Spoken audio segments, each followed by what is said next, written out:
pagelaran wayang kulit Ki Sunarto Guno Prayitno. Sumangkang rasa sumbar lindu bumi gonjing kumaludo guntur ketuk umop kang jalonidi lumembak penyu kumambang batu-batu-bat samage selikur dina bobote ngabot nampa sanggeman saka keparinging mangpukulun jagat Girinata kang dadi pintane anak lanang Bathara Kala ya mung kejaba bocah sing ndhugal warisan nang rening para Pandhawa golonganing satria sing utama titik ing pamawas kebak kawicaksanan mula yen umpama panjenengan ulun nganggo wujud kaya ngene tangel lamun bisa nyernake Antasena kang mangkono panjenengan ulun aku bakal memba wujud aku bakal salen wujud sing tak gayu bisa kasembatan nanging aja nuwake gendra dikena iwake aja nganti bodhok banyune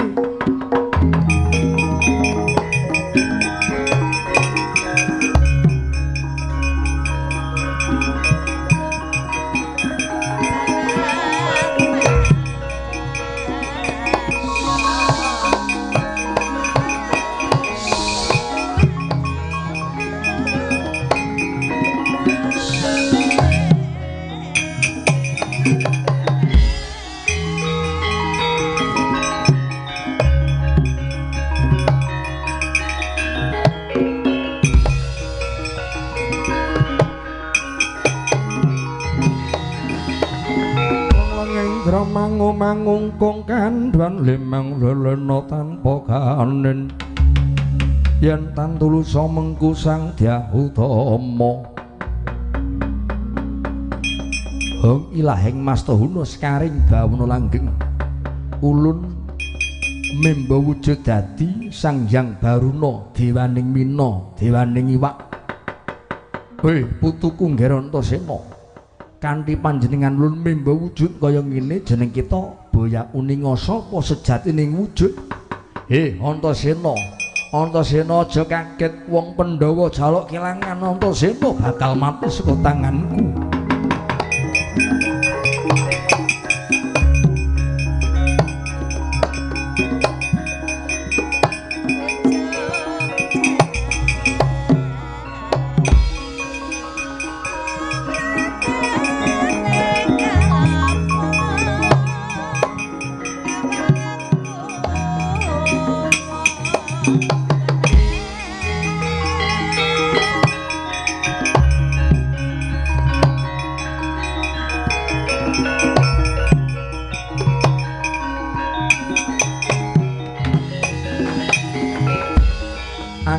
tumeka gisi ing samudra sing tak sedya ora ana liya mung kejaba aku kepengin goleki karo Kaki Baruna muga-muga Kaki Baruna bisa peparing banyu sing bening bisa madhangake sing peteng Kaki Baruna aku sing sowan Kaki Baruna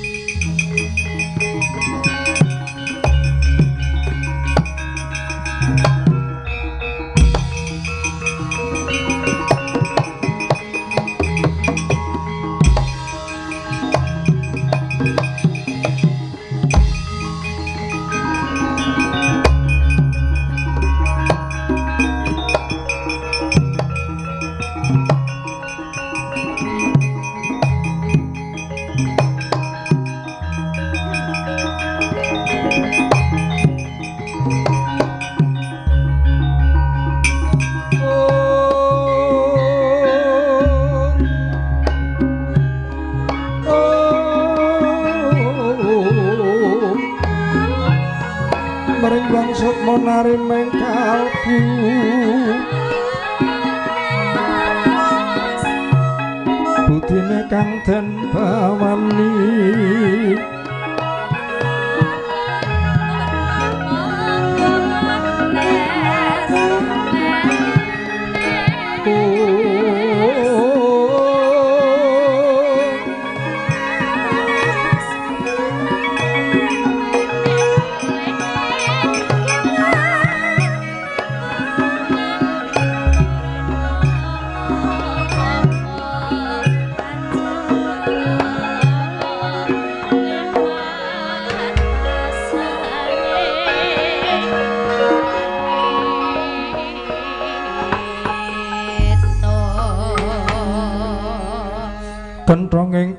pindho wangsiting kakung karagan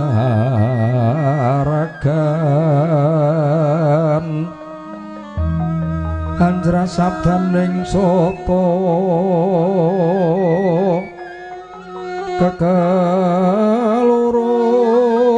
asauran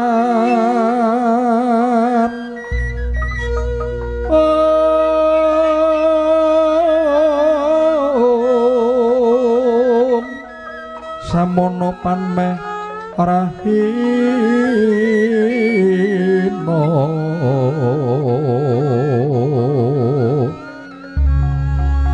meka pangkaton sumirat lerne traning sari parapu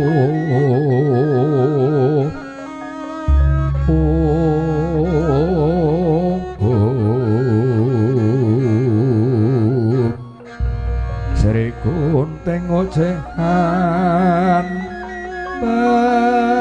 barung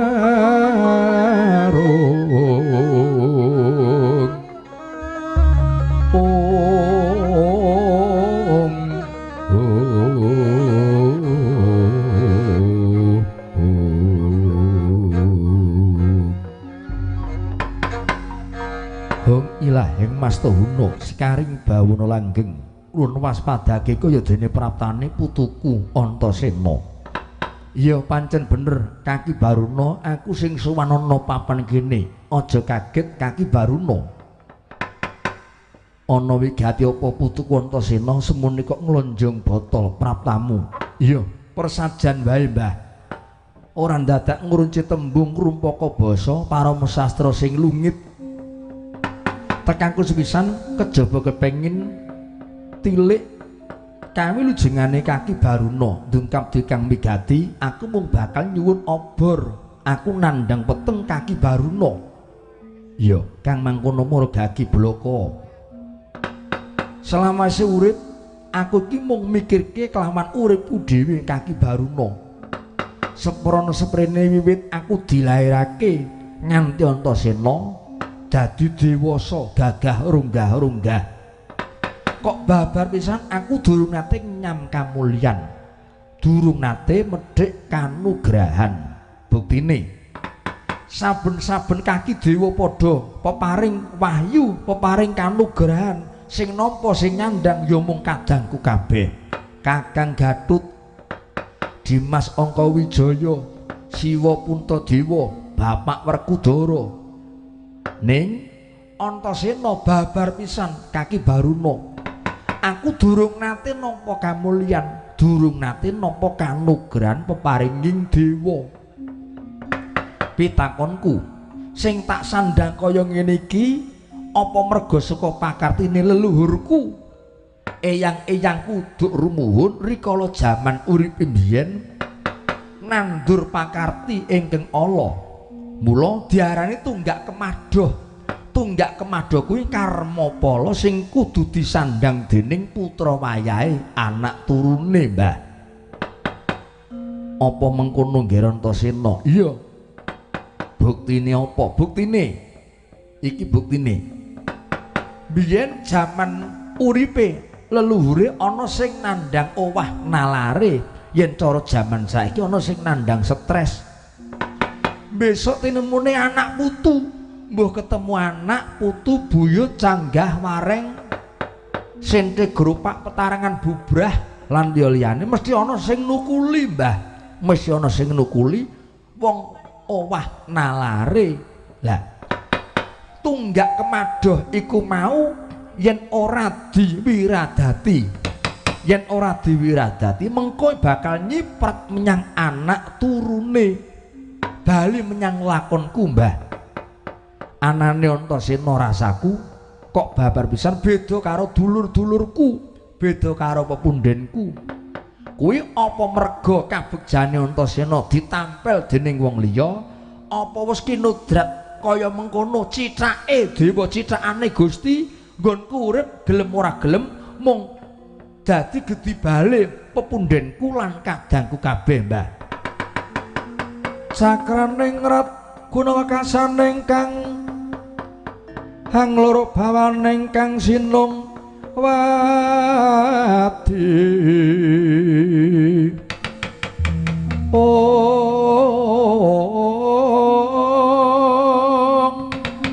jagat nyokang kinarya momong eko tunggal watak nyokang guming sira imba-imbaning kanywangan sawela kringging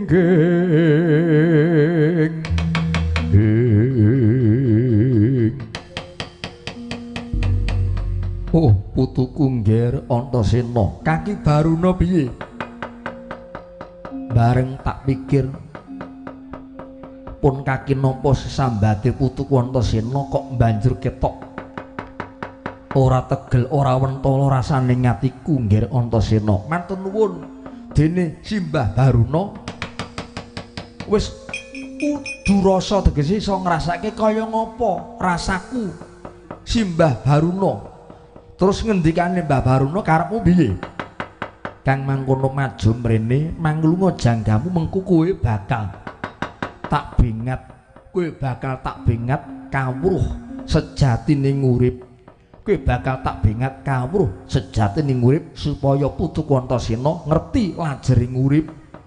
kuwi kudu ngerti kalawan sejatining urip aja mung dadi gedhi bali nggawa nafsu. Matur nuwun Simbah Baruna maju mrene nggih Antasena.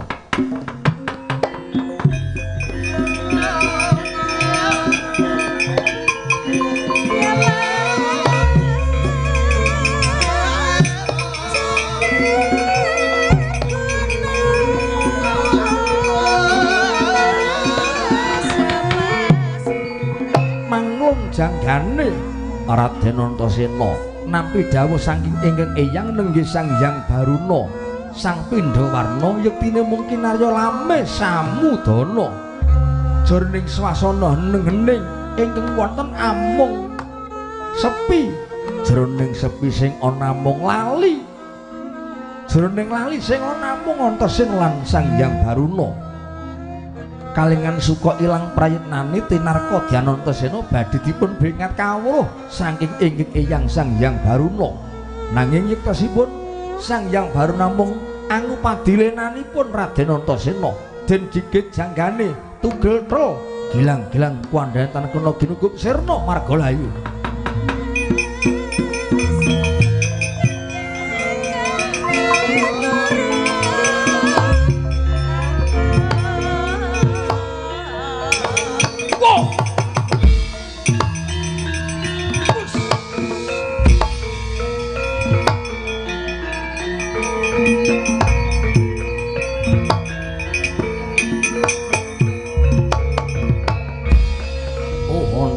Antasena kowe lena najan kendhugal warisan ning menungsa se kedunungan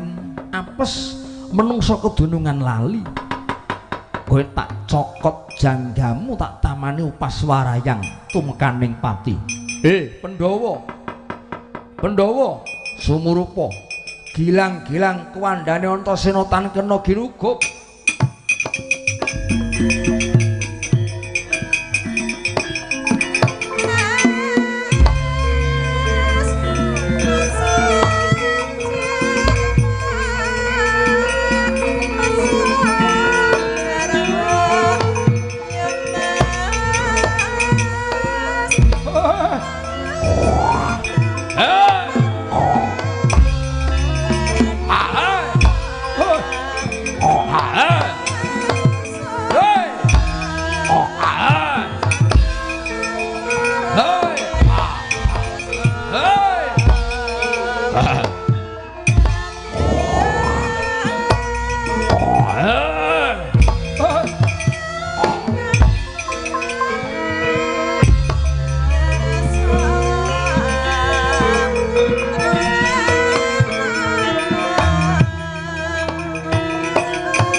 Gong-gong iki wis jam pira kok perang kembang ora masalah jeneng wong pinter ndara ngene kok ora kiwuan iso nyeseli ngungkert ngethok nambahi wis panguwasane Ndara Janaka panguwasane wong arep mbok wis samene wae aja sesuk ora tanggap meneh truk diulur-ulur men nganti padang gembrang ora wrong nek yamene bubar mesake supire truk bingung ya gong keweden neluthuk nganti kepoyoh-poyoh supire truk saya nek munggah ora wani trimo bali ngojek wae terus dilalah ketemu karo Pak Dukung anu ngenjang aler mawon jeblusane niku banyu urip banyu asin kok banyu urip krunguku banyu urip banyu asin tumbak anyar ngalor wae ora ada gong pirang meter terus jeming udakara 15 kilo waduh kene luano 15 kilo ya modar milih dawa ning aman apa wektune pendek ning Drawasi aku milih wektune sing pendek ning Slamet ora ana pilihane Slamet ora dipilih Slamet ora dipilih perkarane katoke ora pas ngono mula ora dipilih waduh ayo ora pas wong karang yo tedun ngendhet marang lakuku iki ana buta cat katon cat ora mara daging aku oh bojleng bercoko iblis lanang laku leng-lengkan ora den kowe takon karo aku jenengku Ditya Mendung Laut kowe mendung laut yo dasar nyoto kowe takon karo aku jenengku Ditya Sampar Mega Raden kowe sapa ngaku Raden pamadyaning Pandhawa Satra Madukara aku Janaka lah nek sing mburi kowe apa abdine Ndara jenengku Petruk oh malah kowe jenenge Cakruk dengkulmu dilawas Petruk kok Cakruk lah nek sing mburi dhewe geger sing tak karepke iki kowe oh aku to ngomong sing genah masa sing mburi dhewe apa geger apa kaya golongane menungsa apa kaya menungsa kudu menungsa ning aku tempe goreng aku wah tempe kok iso omong ora mung ngomong tempe ku ya iso mlaku-mlaku iso ngalih panggonan saiki ning kene mengko iso ning toilet iso ning jero mobil semalam minggu ngarep iso ning alun-alun endi Kutarja tempe gong tempe mosok tempe kok iso lunga-lunga waduh jan belum tahu kamu ya belum tahu dolanan tempe terus tempe kanggo semengit kasing delene do ketok metu kena digoreng dipecaki sing metu jamure tapi urung akeh digoreng dipecaki doyahe terus bumbune nganggo bawang mrica pala laos jahe mosok wong goreng tempe kok nganggo laos nganggo jahe terus disambelke terasi enak banget terus jangan gudeg ngendhek marang lakuku wetengele gondang orong manuta kowe tak tadah cara mangsa manuta kowe tak kledak balungmu tak cokol dagingmu kowe tak ombe getihmu Raden nek karep ngombe aja ngombe getih mangapa tak uyuhi ora belan uyuhmu uyuh sinden gelem waduh ya mene karep ngombe uyuh sinden ora kepoyo mau jam tengah loro le kepoyo Raden aku njaluk pangan aku njaluk kecok mentah maju tak gendir kelakon pecah sirahmu buta ladalah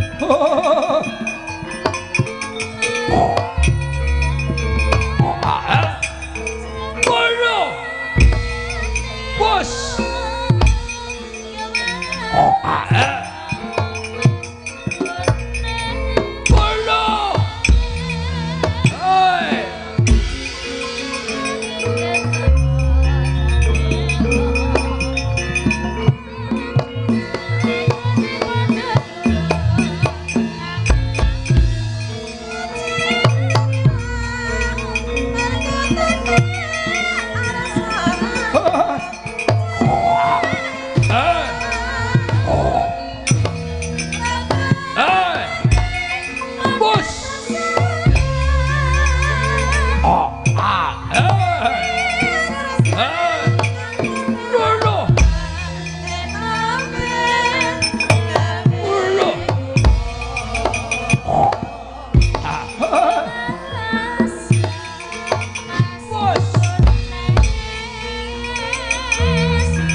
tak rewang ora rampung-rampung terus